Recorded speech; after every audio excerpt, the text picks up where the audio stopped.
Pinocchio and his puppet show adventure. There was once a kind old man named Geppetto. He lived in a little house with his goldfish, Cleo, and his cat, Figaro. Another friend, Jiminy Cricket, lived in the house too. Who's Jiminy Cricket? You'll see. This guy right here. He's a little cricket. Geppetto could make wonderful things out of wood. One day he made a puppet that looked just like a boy. He called the puppet Pinocchio. How I wish Pinocchio was a real boy, he said. It would be fun to have a son. A good fairy heard Geppetto's wish. That night she came to his house when everyone was sleeping. She touched Pinocchio with her wand. Ching! Suddenly, the little wooden puppet came to life. And what did Pinocchio do first? He tried to take Cleo out of the goldfish bowl. "No, no, Pinocchio!" cried Jiminy Cricket. "Put that fish right back!" The noise woke up Geppetto. He could not believe his eyes. There was his wooden puppet singing and dancing.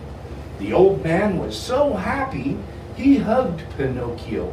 "My son," he said, "my own little wooden son." Geppetto wanted to cook breakfast for Pinocchio, but there was nothing to eat. "Let me go out and buy some food, Father," said Pinocchio. My, what a good boy you are," said Geppetto. The old man gave Pinocchio some money and a list of things to buy. Jiminy Cricket was not so sure that Pinocchio was a good boy. "I will just follow him and see," he said to himself. Pinocchio walked happily down the street. He smiled at everybody. Everybody smiled at him. It was fun to be out in the big world by himself. A boy named Lampwick was also out by himself. Lampwick was not a good boy. He told stories that were not true. He even stole things. When Lampwick saw Pinocchio, he said, "Aha! I bet I can trick that wooden head." "Hi, friend," said Lampwick. "What do you have there?" "Money," said Pinocchio. "I'm going to buy food." "Why not buy candy?" said Lampwick. "It tastes better." "No, no," Pinocchio said. "Don't listen," called Jiminy Cricket. Pinocchio paid no attention. He followed Lampwick to the candy store.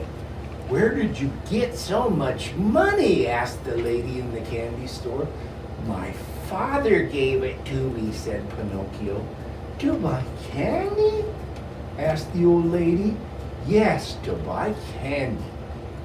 This was not true. Suddenly, Pinocchio's nose started to grow longer. He took his candy out of the store as fast as he could. "Let me hold the bag," said Lampwick. "It will be safer with me. I'm bigger." Pinocchio held out the bag of candy. To his surprise, Lampwick grabbed it and ran away. That was the end of the candy. "What happened?" asked Jiminy. "Where's all your father's money?" "I lost it," said Pinocchio. Right away, his nose grew still longer. Oh my God. "You did not lose the money," said Jiminy. "You used it for candy? Well, at least what is left. Take what's left and buy a little food for Geppetto." As he walked toward home, Pinocchio held the bag of food in front of his face. He did not want anyone to see his long nose. A sly old fox and a thin, hungry cat were hiding by a bridge. "Look at that wooden head," said the hungry cat. "He has a sack of food." Just leave him. "Hello, my fine lad," said the fox. "You look like some sort of a boy who might want to see a puppet show." "A puppet show?" cried Pinocchio. "Oh, yes, I certainly would. How can I get in?" "I have a ticket," said the fox. "If you give us your food, I will give you my ticket." "That is your sack of food, isn't it?" "Oh, yes," said Pinocchio. Another lie. His new nose grew longer yet, but he didn't care. He had his ticket. A line of people were waiting to get into the puppet show. They got mad at Pinocchio when he bumped them with his long nose. "Better not tell any more lies," said Jiminy Cricket. "You already have too much nose for a puppet your size." Step up," called the man waiting at the ticket stand. Pinocchio stepped up. He gave the man his ticket. "This is no ticket," said the man. "It's just a piece of paper. Go away, little boy, and take your long nose with you." Poor Pinocchio. He had no money, no food, no ticket. He sat down on a box and began to cry. Just then a man peeked out of the tent. The man was Stromboli, the puppet master.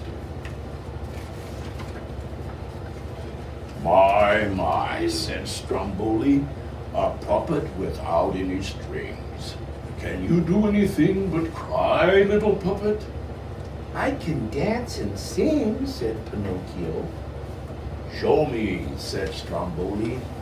Pinocchio danced, he sang, he turned cartwheels, he even stood on his head. Then Stromboli showed his puppets to Pinocchio. He pulled their strings and the puppets kicked their feet. "You don't need any strings," said Stromboli. "Come with us.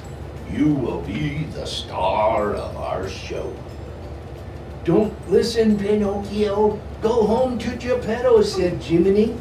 But Pinocchio did not want to go home. He wanted to be a star. The show started and Pinocchio began to dance. "Look, no strings," he called. Everybody cheered, but the other puppets had strings. Pinocchio's long nose got caught in those strings. He crashed to the floor. Everybody started to laugh. Suddenly, Pinocchio was very unhappy. He did not like to have people laugh at him. "I am not such a great star after all," he said. "I want to go home to Geppetto."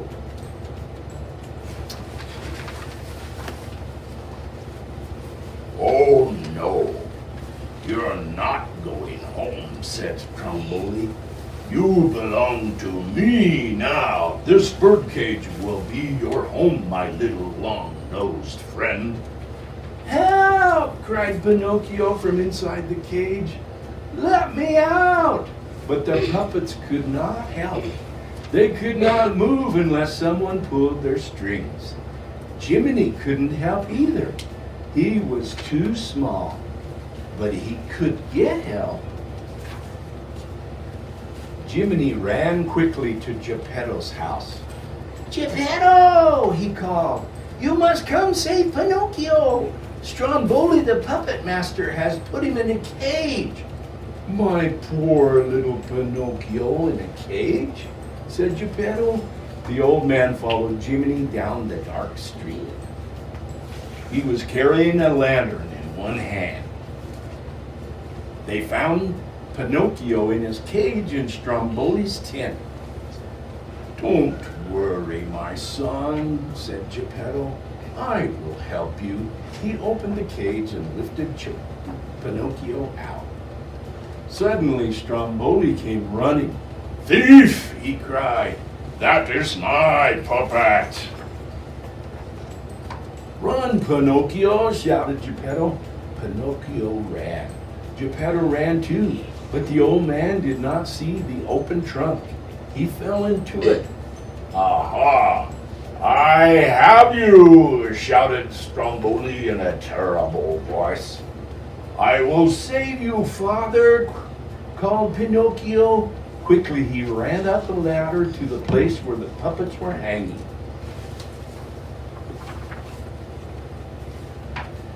Pinocchio dropped the puppet, strings and all, onto Stromboli. The puppet master could not move. Geppetto was safe. "My good, brave Pinocchio," said Geppetto, and he hugged his little son. Fast as they could, Geppetto, Pinocchio, and Jiminy ran off toward home.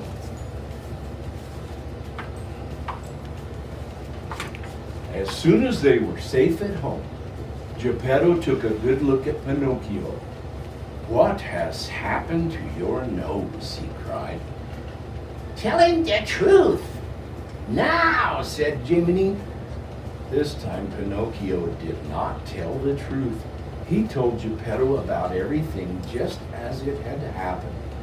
While he talked, his nose got shorter and shorter. Finally, it was just the way Geppetto had made it. Never again, Pinocchio decided, would he ever tell another lie. The end.